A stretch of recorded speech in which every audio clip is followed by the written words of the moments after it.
Alright, we're over at Buddy Mike's house here. The sun's just starting to rise. It's road trip time again. Got the trailer hooked up. Who's that out there? Come here, buddy. Where are we going? Maryland? We're going down to Maryland. Yeah, Easton, Maryland. Yeah, we're going to that show that we went to in Maryland, Tuckahoe, because Mike bought himself a shaper. I did. I'm part of the Shaper Goof Club now. So couldn't help it. So we're gonna go down and pick it up, and if we see anything, we're gonna let you know, and maybe take a little bit of video while we're there. We're gonna be the only ones there, you know. Besides, private tour. Yeah, besides some of the guys that are hanging out there. So, what do you say, buddy? Ready? Let's hit the road. Let's move them out.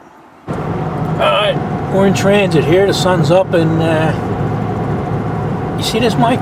I remember this is the end of the New Jersey Turnpike. Sorry for all the bouncing. We got a trailer behind us, and it's bounced me around.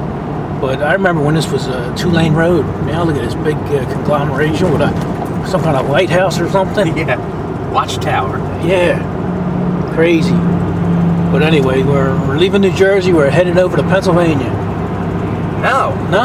We're going to Delaware. Delaware. We're not going over to Commodore Barry? We're going over to the Delaware Memorial. Delaware Memorial. Yeah. Oh, edit. Take two. Christ, I've only lived here for 50-some years, but you think I would know where the hell I was at. You're not navigating. You know what threw me off? The toll booths. Oh. I was expecting to see two of them. Oh, no. Oh, you're killing me. All right, we'll show you the bridge. Whatever bridge we go over, we'll show you when we go over it. All right. All right, here we go. Going over the Delaware Memorial Bridge. You think that would give me a hint, Mike? Tell me where we're headed. Yeah. I tried to get that. Welcome to Delaware. Oh man, we got that trailer behind us, and I don't think we had to take it. I think that thing would have fit in the back of Mike's truck, but you can't be too sure. You don't know what you got. You know what you're coming into when you don't even know if we can load it in the back of the truck. Right. We might have to drag it up the ramps. Exactly. You got to be prepared when you're traveling. What the hell's guy got a giraffe in the back of that car? That's so he can use the HOV lane. That's his third occupant.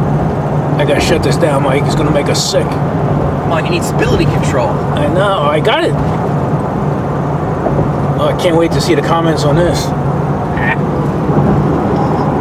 kind of hazy out. You can't even see Philadelphia. It's the Delaware River.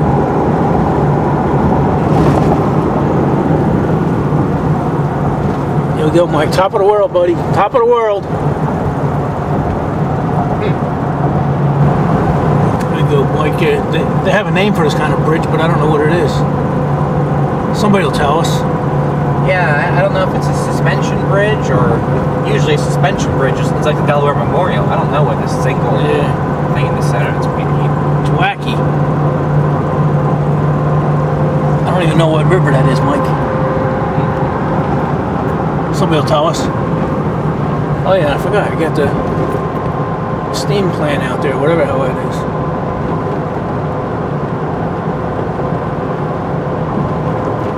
You know, the more I tell a photo, Mike, the shakier it gets. Yeah.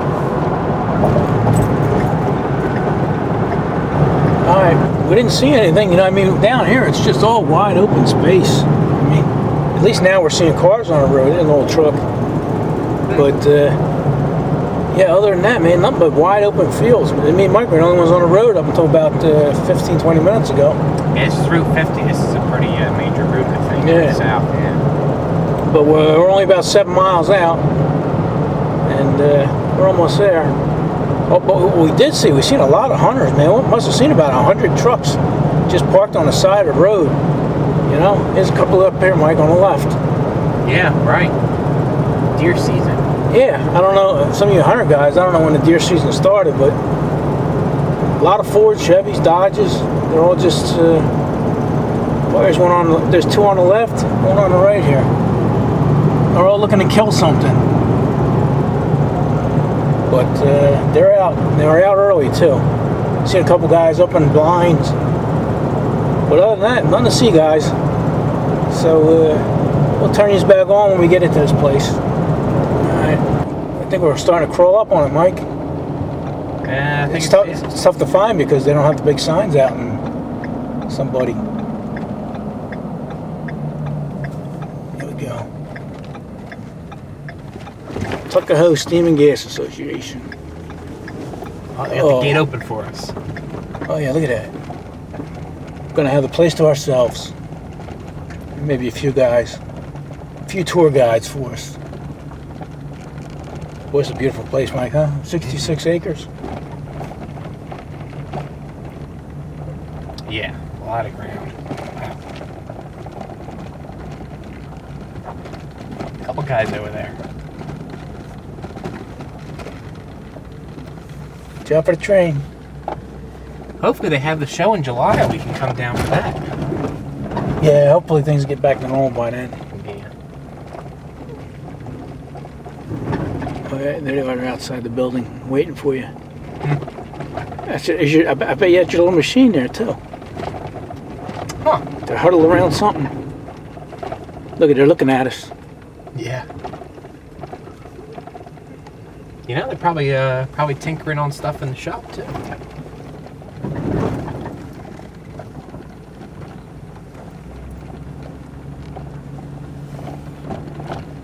Look at this old planer they have here. Yeah, I think they must just, that wasn't sitting there last time. They must have just got that delivered. Right. Wow. The bathtub. Oh yeah, bathtub too, huh? There we go. This is pretty wealthy. Yeah, I know.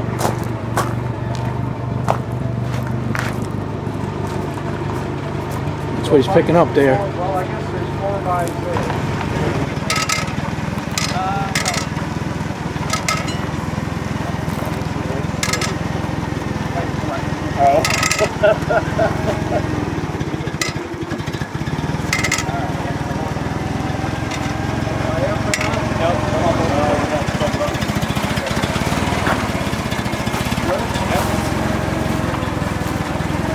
Chris, I'm grab moving. that table, get it out of the way. That's what it's got full, huh? I know. Coming in. Right there. Now use this up and tilt forward. Alright. Forward. Perfect.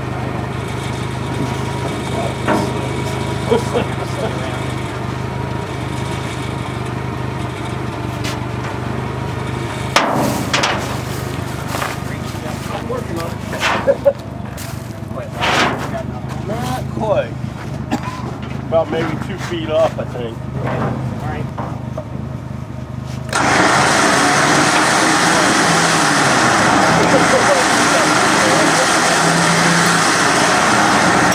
Pull her on in, buddy.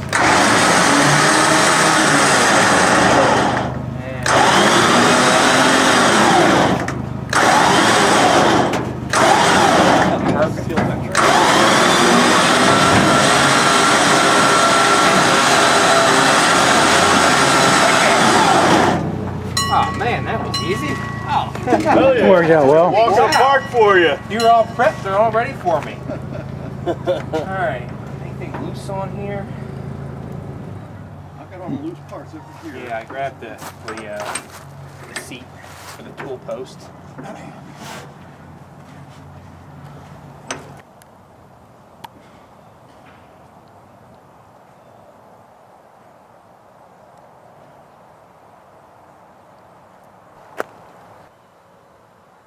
What do you got there, Mike?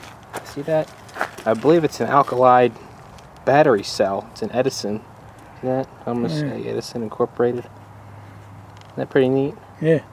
You mind if I open it up and show the plates on the inside? Go ahead. Yeah. On the original box. Yeah, well, the original box says it was shipped to, looks like the Pennsylvania Railroad, right on the side there. Just pull the tube Yeah. off. So I think it's a zinc copper battery, copper plate and the 2 zinc plates. I don't know a whole lot about battery construction. Yeah. That's fast. It's almost like sintered copper. It's weird. How old do you think it is? 150? No. I don't know how old it is. Over 100. Yeah, probably pretty near that, I would say. Look at little And would you have to activate it with that stuff in a little tin can?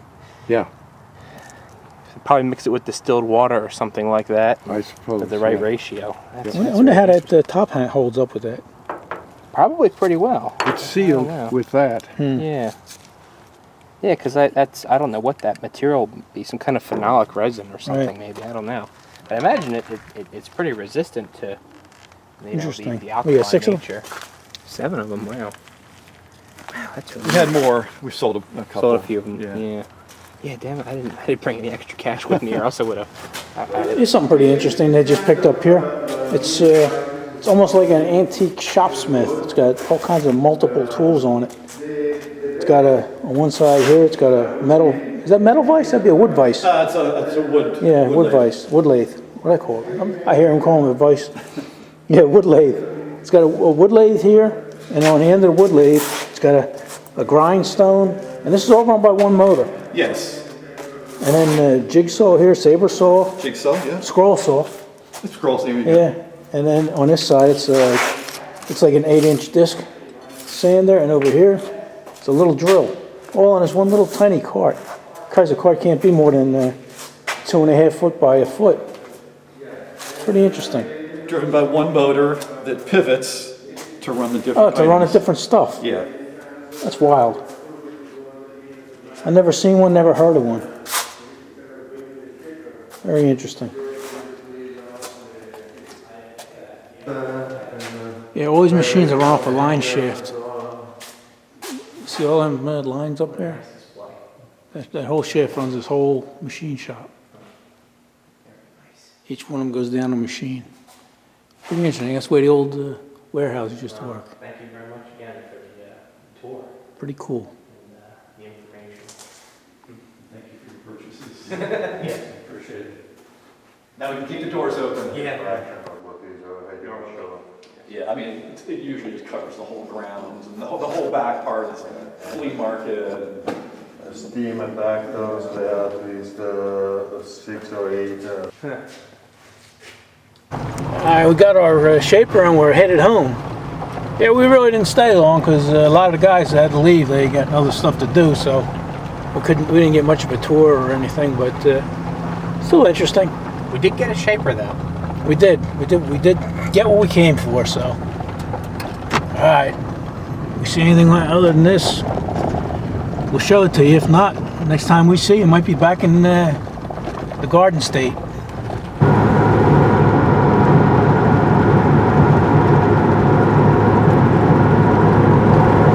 All right, we're almost home. Welcome to New Jersey. Yep. All right, we're back home here at the Small Engine Mechanic Ranch, and we didn't get a chance to show you or tell you exactly what this is. And if most of you guys are like me, all I'm looking at right now is a big square blob of cast iron. So let's see if we get Mike to explain what this thing is. All right, well, First of all, it's called a shaper, right? it's called a shaper, right? So the principle is that this top portion here is called the ram, this whole thing here. And this slides back and forth. It's adjustable. Its stroke is adjustable. The ram stroke is adjustable. And here, some people might recognize this almost looks like a tool post from an old lathe. A tower. Yeah, the lighthouse tool Right. post. Right. So you would mount a tool bit, either a piece of high-speed steel or carbide if you wanted. Probably not carbide, but in a tool holder, and that would hang down here. And the workpiece would be clamped to the table either in a vise or directly to the table, and the piece of high-speed steel would move like laterally across the piece you're working on in this orientation, and the table would either move left or right, and that would move and make passes as you cut along. So the idea is that the tool bit comes back, the table advances, and then it goes and makes a cut. Then it goes back, it makes the pass, and then it makes another cut. So then you have a vertical adjustment here with this hand wheel. It's all kind of stuck right now. You know, you can manually advance the table left or right and raise the table up and down. So it's just an older style machine tool. They're kind of obsolete at this point. especially in the modern CNC type world. But even in the manual machine shop, they're kind of obsolete. They've been replaced by, you know, more adaptable milling machines and things like that. Multiple use machines. Yeah, multiple use. You pretty much can only you can only do something square or rectangular on this, Mike. Yeah, I mean, yeah, you're not going to make anything round. But I've seen people who cut gears on them. You can cut gears with them, but you need a whole setup to do that. You can make internal keyways, you know, down to a certain size.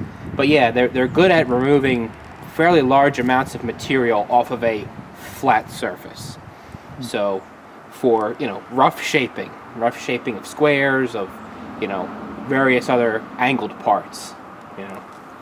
Just something to add to the fleet. But yeah, it's something to add to the fleet. It's a project. It's something to learn on. It is too. something interesting. I've never ran a shaper before. I don't know anybody who has a shaper, so I don't really have any experience. But and to be honest with you, I don't even know exactly who made it. Oh yeah, some of you machinists out there, if you recognize this, let us know so Mike knows what he's dealing with That was here. a 12-inch stroke. It's a 12-inch stroke on the ram. So, but as far as the actual maker's plate, I haven't found a data plate of any sort on it. What's going on here? Is there any kind of numbers or names here? Or is just a warning plate? No, well, it's just an operations plate. It tells you the different ram travel settings at the various speeds. Just tells you where to keep your fingers out of. Yeah, pretty much. Warning, it says right there. Yeah. So then there's let me get a good look at it, buddy. Yeah. It's a pretty good sized machine. It's not too gigantic, but No. you know, they made much smaller ones. I think they made like 7 or 6-inch shapers, but they're kind of small. They're kind of hard to do anything with. But I thought this is a good size. You know, at least it's useful for something. Yeah. So. Like you say, it's something to learn on. Right. Exactly. That's cool. All right. Well, we weren't able to make much of a video for you guys, but you know, that's it. That's our trip up and back, and that's what we picked up. So. Yep. What do you say, Mike? Enough of this? All right. Enough of this. Once you get it running and start restoring it, you could throw some videos up and I think so. get some interest in it. All right. You say we're out of here? Enough of this. All right.